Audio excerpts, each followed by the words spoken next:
Welcome back to another inspiring segment for Cutting Edge 2026. Today's guest doesn't need a special introduction because the introduction itself lies everywhere. Chances are, when you walk past these beautiful outlets and spot those little turquoise bottles and get that unmistaken aroma, it clicks instantly. Ah, that's Spa Ceylon because it's a brand that has taken the essence of Sri Lanka and transformed it into a global experience.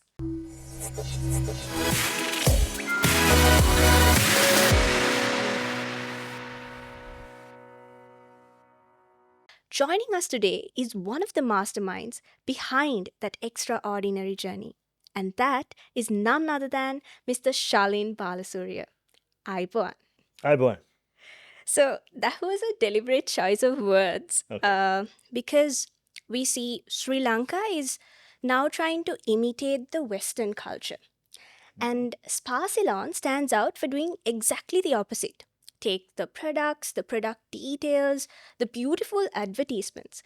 Everything screams Sri Lanka. So, before we dive into Spa Ceylon, I'd like to start with the beginning.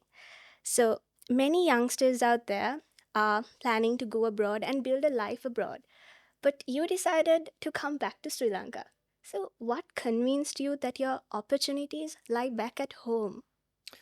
Look, first and foremost, I love Sri Lanka. It's like part of me. So staying away from Sri Lanka was never even a thought. Right. And when I moved back after my degree, it was not really looking for opportunity. I don't think I was mature enough to think that far. It was more of needing to come home because I always felt a very strong connection to this country, and I knew I didn't want to live anywhere else. Right. When I started thinking opportunity and started really looking at it is after I had been working in my mother's business for a while, after experiencing building something with my mother's business and seeing the market, getting to know the market, so on and so forth, and seeing where Sri Lanka was progressing, that's when opportunity struck and thought, look, this is such a vibrant island, amazing culture, amazing environment. There's so much that we can take out to the world, Right. and seeing that and realizing that Sri Lanka at that point was hardly known by the world, Mm, and that itself was the opportunity, and that's what keeps us going even now. right. I think Sri Lanka is like our mom's cup of tea. When Hmm. it's there, it's the comfort and everything. But the moment it's gone, we realize, oh my God, I miss this. I miss Sri Lanka. And I believe you've had that same idea. And while I was researching for this interview, something that I found specifically interesting was the fact that you started off at Janet as a management trainee Yep. from the very start. Um, and something that we see in youngsters today is that they resort to shortcuts. I like to refer that as instant noodles. Okay. So it's like the temporary benefits versus the long term disadvantages. What are your thoughts on this? Look, the when I started off, actually, my brother was running mom's company, and he insisted I start as a management trainee. Mm, As a young person in your 20s, it doesn't feel like hey, come on, it's a family business, man, it's a little high. But having gone through that, I learned a lot. I learned what it was like, how the brand was perceived from the store, from working all around Sri Lanka, from things like carrying boxes, working with the sales rep, all that, and work my way up. So the learning process, the learning curve itself was amazing, and there's a depth to what I know. Even now, I can tell you how customers shop in stores.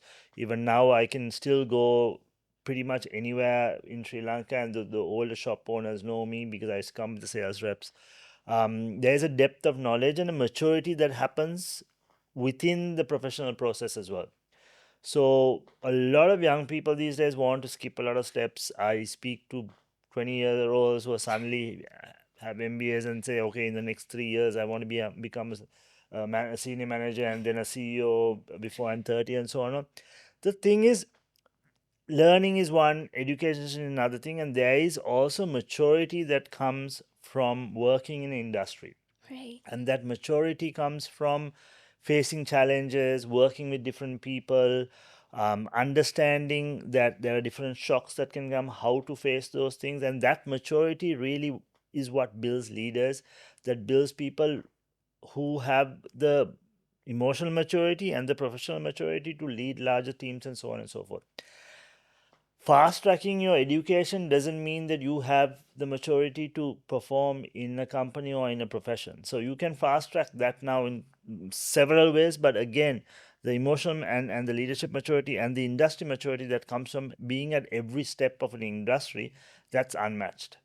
Definitely. I think there's a lot of takeaways for us youngsters because instead of resorting to shortcuts, taking that long path really helps.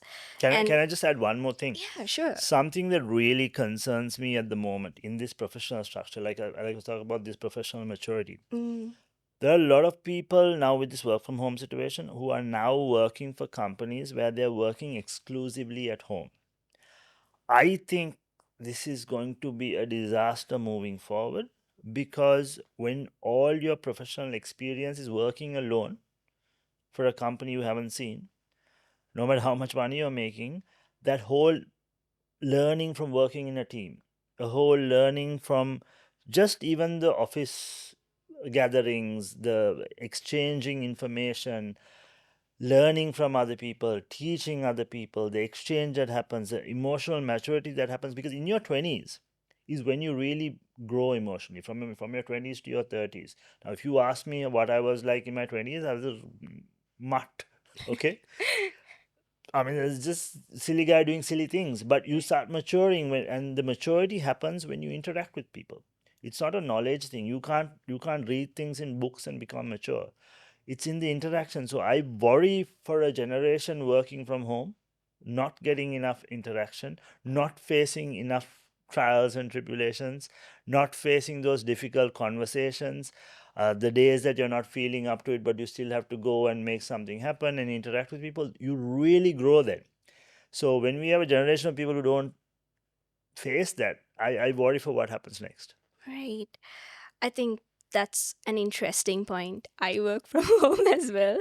So that's a great point for me as well. And I've realized that going to office and working, it's a different emotion. So many challenges and it's different. And I agree with you.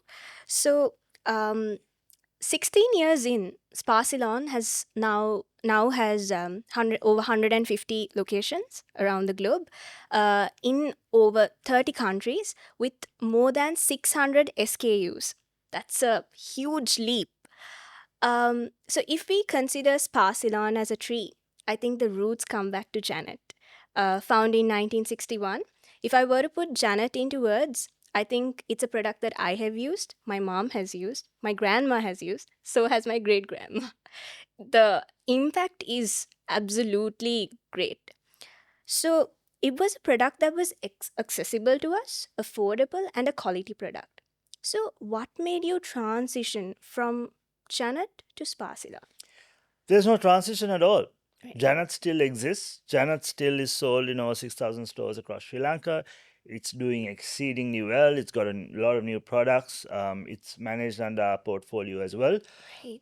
The when you say roots are Janet, the roots are Janet actually coming from my brother and I, who are the founders, because we learned the industry through Janet. Of course, Shalin Balasuriya is our mother, and we saw her create all this from our home. So we Right. learned how to build something from her. We understood what this personal care, beauty care was and what it meant to people. But it was all about how it made people feeling good about themselves, people feeling great when they can, get rid of a mark or pimples and so on. It's more than vanity. It's something that's deeply personal, and it made us want to get into the industry. Of course, the know-how that came with manufacturing within my mother's company, distribution, all that came into play. We used the back office that Janet had when we started as well, so all that was there. So that was the base. So it wasn't a transition from Janet to Spa Ceylon. Janet still exists very much. Spa Ceylon used the background we had from Janet and the knowledge we got growing up to launch something that we could take on the world. And that is what my brother and I wanted. We wanted to create something that had the capacity to go out and become a world player and a dominant world player at that. And we constructed it quite consciously. So it had all the elements to allow it to do so, and we keep tweaking it now as we go along to ensure that we want to be the biggest wellness and beauty brand in the world, and we are well on our way. Yes, I think that has become a reality by now. And when we speak of Spa Ceylon, I think it's very much based on Ayurveda. And speaking of Ayurveda, it has these concepts of tridosha, Yeah. uh, vata, pitta, and kapha, which is essentially what makes up our body and mind. Now, at a glance, people might think, okay, these are like mythical beliefs. But if you dig deep, you can see the science, the deep science behind this that our ancestors have recognized. And if you take the Western culture, they are more into logic and reasoning. Say we have a hair thinning product. So we just have to tell them, okay, you can use this, and these are the results that you're going to get. So they're as simple as that.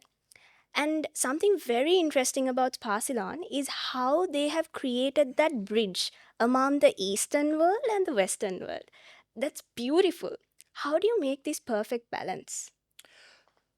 Interesting you said balance, because when you take Ayurveda, the key is balance. Right, Ayurveda looks at every human and grades their composition based on the doshas, and it's about taking us to a point of balance. At right, our point of balance, everything is in its perfect state: your skin, your hair, your breathing, your wellness, everything. So Ayurveda is a pursuit of that balance using natural ingredients to do that. right, Now our bodies are built to heal itself. This is something we've forgotten, right? Our bodies are built to heal itself if you give it the right amount of nourishment. If you cut yourself and after a few days it starts healing. If you have some other ailment, if you give it the right amount of attention, the right food, the right nourishment, it heals. It is the same with your skin, it's the same with your scalp, it's the same with your body, it's the same with your wellness. So it's about giving it that nourishment, and that's what Ayurveda does, and that is the Ayurveda knowledge. So what we've done is we keep taking the Ayurveda knowledge and delivering it in a way that it suits modern lifestyle. For right, instance, back in the day when they created the oil or a balm or whatever, they'll take the ingredients, they'll boil it. There's a whole process. Then you keep it out, so on and so forth, and you put it on. It gets a bit smelly. It's a lot of work to do, so on and so right, forth. So we found a way to contain the goodness of Ayurveda, but deliver it in a way that it fits in your modern life. So we give it to you in a spray, we give it to you in something you can just put on, in a roller balm, in modern packaging. So the goodness of Ayurveda is still what we're delivering. right, um, Getting modern science involved to look at the consistency of products, looking at a way of delivering it so it fits into your lifestyle. But at the core of all this is balance. And if you look at what's happening with modern science, a lot of what Ayurveda has taught us, modern science is proving now. Right? I'll give you a small example. Modern science talks about a balanced meal, and you need so many vitamins in your meal. In Ayurveda, they create your meal, and they say you need so many colors in your plate of food. mm, Now, what modern science has proved now is every color dictates the kind of vitamins that contains in that vegetable. right, So essentially, Ayurveda is telling the same thing telling you the same thing in a simple way. right, Now we'll call it A, B, C, and D. In Ayurveda, they'll call it this vegetable, this vegetable, this vegetable. And to simplify it, say, okay, make sure you have 5 colors of vegetables, because then you're getting a balanced meal. right. So a lot of what is getting proved by modern science is actually already in Ayurveda, and we keep finding it every time we go back to look at ingredients. Right. I think that's such a smart move. And speaking of smart, something that I found that's something that stood out with your personality is how you reframed the question. Now, Spa Ceylon is something that plays a lot with our senses. Take the aroma to the feel of the product, the look of the product with the launch of the new makeup line. So, if you step into an outlet, I think it's like a whole new world. You get that experience. And all of a sudden, COVID hit. So, usually someone would say, okay, what are we going to do now? Is this game over? But you reframed this question beautifully. How did you manage to do this? Well, it was shocking, firstly, because we had built a brand that was experiential. It was all Right, about walking into a Spa Ceylon store and the sensory engagement and so on. And we used to preach about it as well. And suddenly COVID hit. 1 week went, 2 weeks went. My brother and I looked at each other and said, okay, what's happening? 3 weeks went, and we said, okay, we have to realign, uh, adjust, and go forward because we didn't know how to sell online. We didn't know how to give this experience of what's passed on was digitally Mm. because we believe so truly in this multisensory engagement side to side. But we learned how to use social media. We learned how to give the feel of the products through digital resources. It was a huge learning process Right. for us, the team. It was going into spaces we hadn't gone before, but it turned into our silver lining because when we even after we came out from COVID and everything opened up, we now had a new skill, and we could not only effectively go to all parts of Sri Lanka with it, we could enter markets with it. Right now, there are some markets we have entered only digitally, and the only reason we know it is because we were willing to realign ourselves. So Right.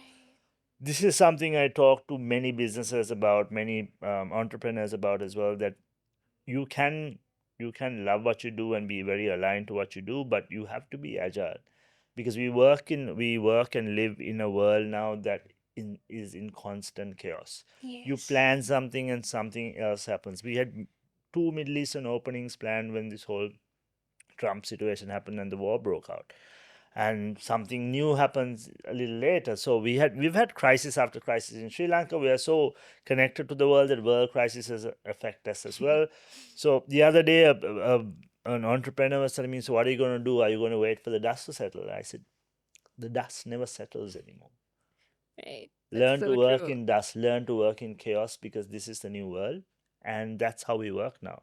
And to do that, you have to be willing to be agile. You have to be willing to change the way you work. You have to be willing to change where you place your products, how you place your products, how you communicate, all that. And it's a very interesting time for all of us. But the the willingness to be agile is a key component of doing business in this day and age. Right. So I think social media has played a huge role in the success of Spa Ceylon. And, looking at those advertisements, I think it's like a mini film. I'm being very honest. I love them. And as much as social media helps established brands like Spa Ceylon, I think it's going to help small businesses and startups out there.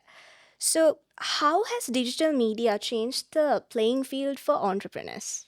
I think digital media is a great leveler. All of a sudden, everyone has the same amount of access. Right. Of course, on the ad side of things, yes, there's payment involved, but on a content side, also the way social has is handling content has changed. If you go back as far as even 1.5 years, the number of followers mattered a lot, and the Yes. guys with big followers, it mattered a lot. But now it's all interest based. Someone can start something today, and your first post itself, if it piques interest, if people find it interesting and start sharing it, watching it, so on and so forth, by tomorrow you will have a crazy amount of brand reach, and that can happen with zero budget even. So it's a great leveler if you know what you're doing. It's a great way to access any market if you're creative enough. You don't have to be a big business anymore. Back in the day when I started working at Janet, the only way to get that full-on mass market was to go in that teledrama belt, which used to happen between 7:30 and 9 o'clock. Mm. And even that time, I remember a 30-second ad was 175,000 rupees, Wow. which is a lot of money, and our brand couldn't afford it, so we had to look at other ways of getting there. Right. But now with your social media platform, you just open your account and start going, right? And it's an amazing resource. But for entrepreneurs and smaller businesses starting out, spend time learning how to do it and make a huge amount of content. The best way to get that viral piece of content is to make as many pieces of content as possible. The platforms are such. Understand how the different platforms function in different ways and really go after it, because if you commit to it, that is your best marketing tool, hands down. Wow, that's really interesting. And something that you touched was interest, and something that comes out very clearly throughout this conversation is passion. And the whole reason why you started Spa Ceylon was because of your love for marketing. Now, if you look at the younger generation, our generation, so when it comes to our career, two things that we think: okay, what's the job in demand? And okay, what is my friend doing? What are they doing? Okay, I'm gonna maybe do that. But at the end of the day, they hate doing what they do. How important do you think is passion for your career or any aspect in life? Passion is extremely important, and it's fantastic if you can do what you're passionate about, but you always can't, right? Yes, Plus, when you're younger, you might not even know what your passion is. Your passion may even change. true. Something I ask everyone I interview here when they come in is, what's your dream? Hmm. And some people know it, some people don't. And if they know it, what I do is I align them in our company, in our team, in a way that they are given the kind of skills that will help them in pursuing their dream, right? Right. The thing with passion is this: if you sit around saying, oh, I'm waiting to figure out what my passion is to start doing something, it's not going to happen. Does everyone end up working someplace that they're passionate about? No. But if where you're working is not igniting your passion, or is where your passion is, it should at least enable you to get to your passion, right? Let's assume your passion is to be a professional cricketer, okay? But you still need a day job till you get there, right? So at least then you pick a workplace that allows you to play cricket, that allows you to get to practice and so on, gives you the amount of money you need to get that going. So at least in a situation like that, before, as you're working towards whatever your passion is, get a job that's going to help you engage in what your passion is. Now, I've got people here in my team, in the market team. There are some people who want to be entrepreneurs. There are some people who want to start their own clothing brand. There are some people who want to start a hospitality brand. There's a girl who wants to start a cafe. There's someone who wants to do events. So we position them in a way that they get the kind of skill set they need to get there. But what they're doing now is learning to get to their passion, learning what it takes to make their passion work for them. So young people out there, it's fine to really wait for something you're passionate about, but in the meantime, don't sit down doing nothing. Learn the skill set it's going to require for you to get to your passion and do it successfully. And while you wait, if you haven't found your passion, don't worry about that. Just go on and do as many things as possible. And there's no greater place to learn any industry than go to the floor level of it. If you want to start a clothing business, go work on the shop floor of a clothing store. That's when you meet the customers. That's when you realize how customers pick clothing. That's how you figure out how to merchandise clothing. A lot of the learning happens there. So whatever industry you feel passionate about, go work in a space that gives you access to interacting with the consumer and the products. I think that was an eye opener to me. That's such a beautiful, mature realization that I never had. I learned a lot from that.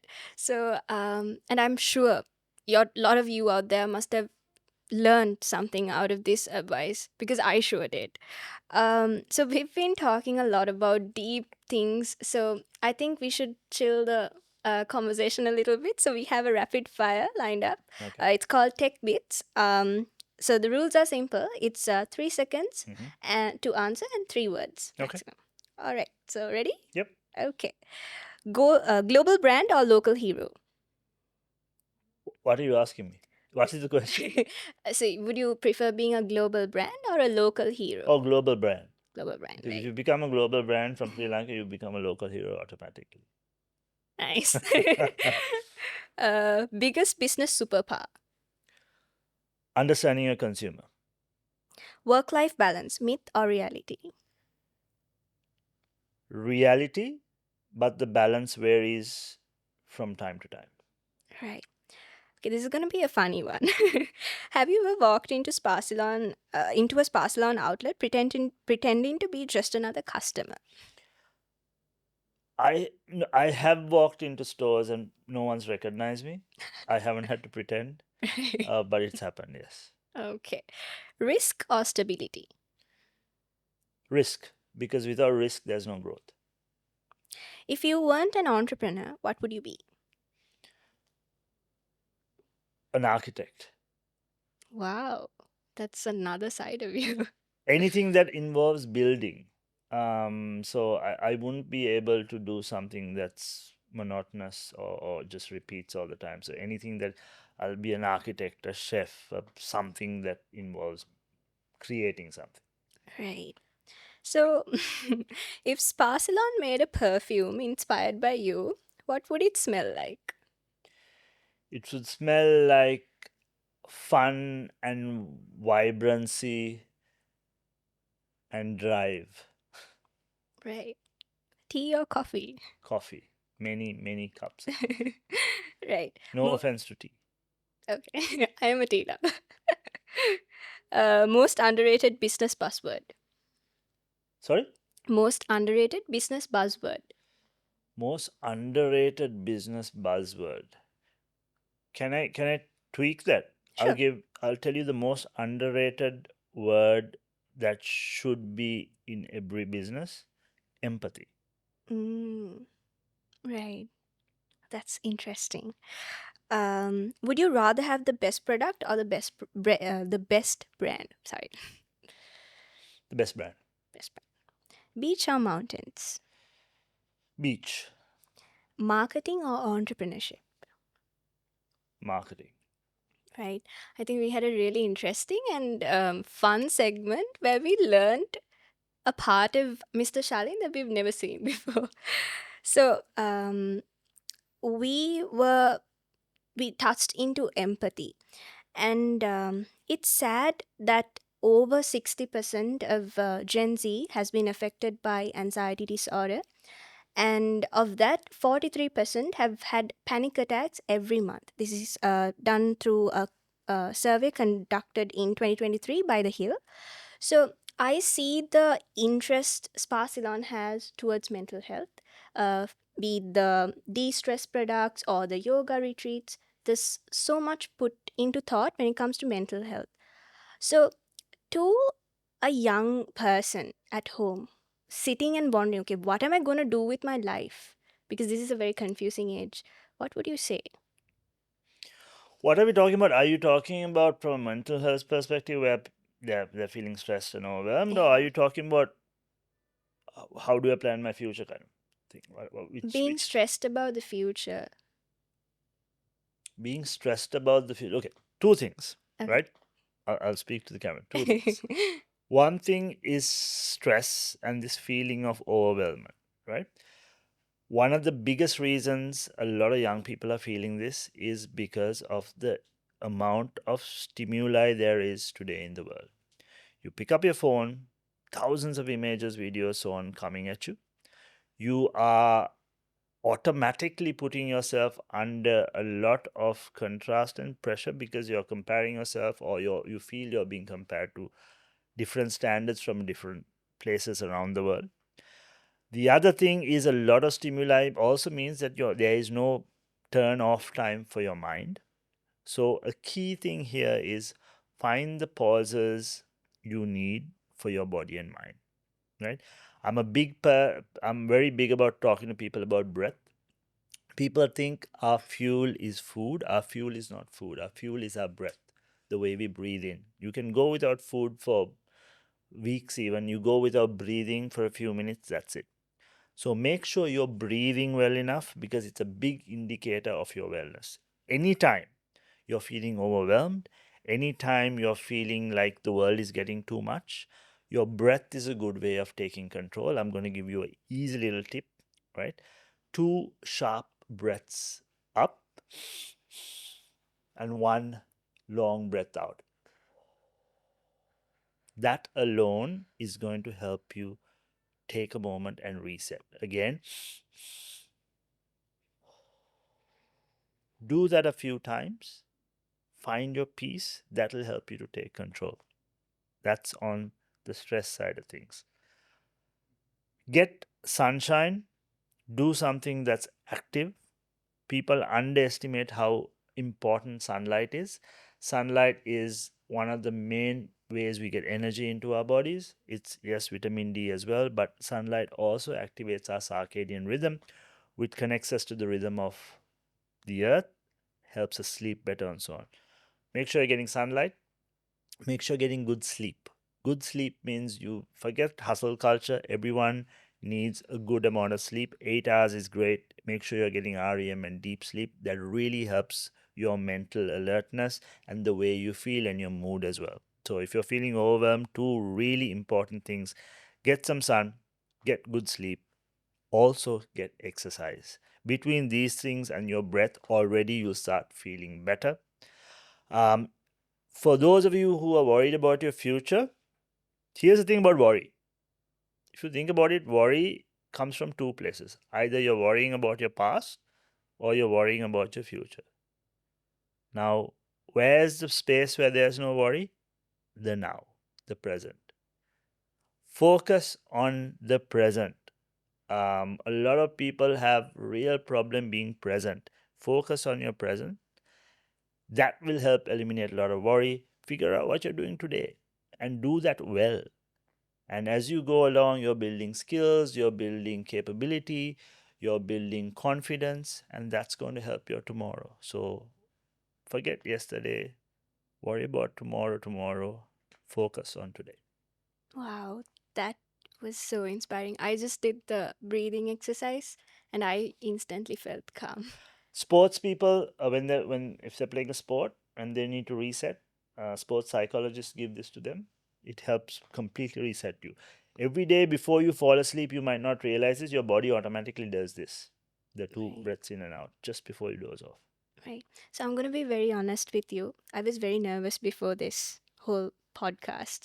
And To speak some, to me yes, or to read your iPad, which is harder. I think reading the iPad.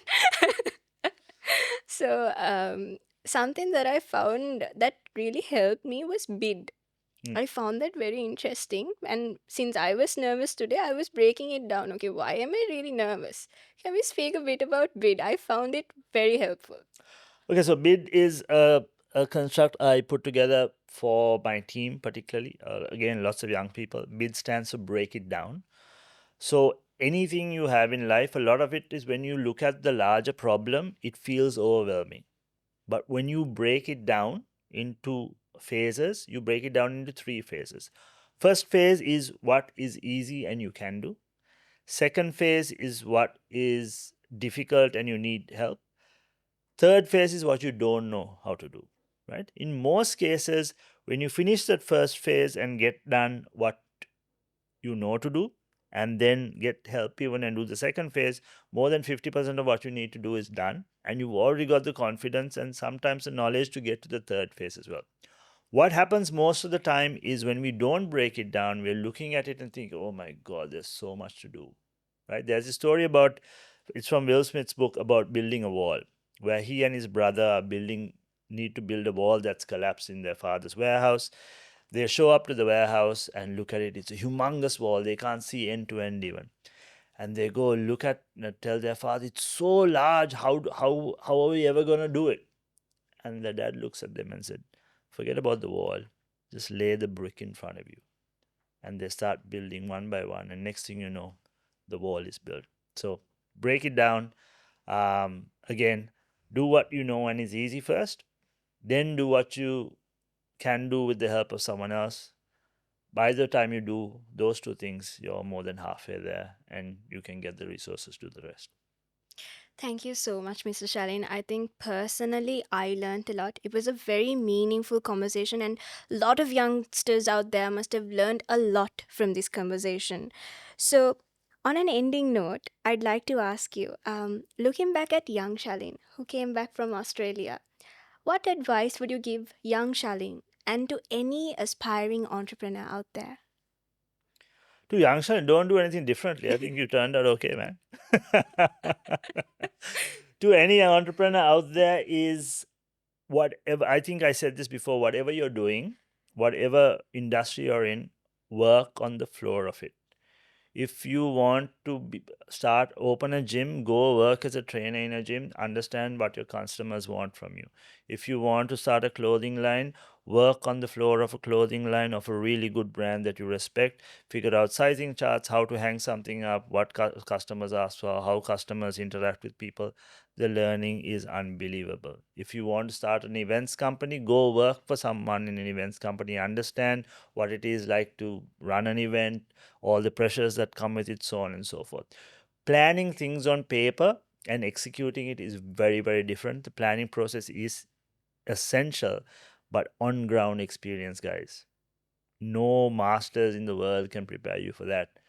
Get out and get going. Also, stop postponing stuff.